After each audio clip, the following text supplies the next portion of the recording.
Hver gengur þarna eftir Austurstrætóin var eins og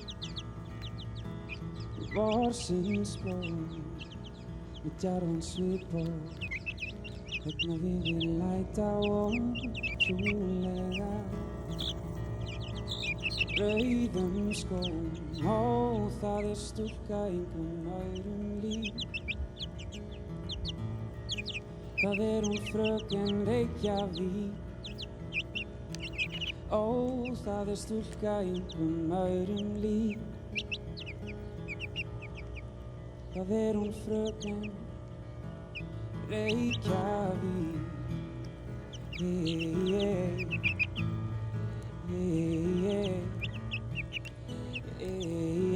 Það hún fröken Reykjavík.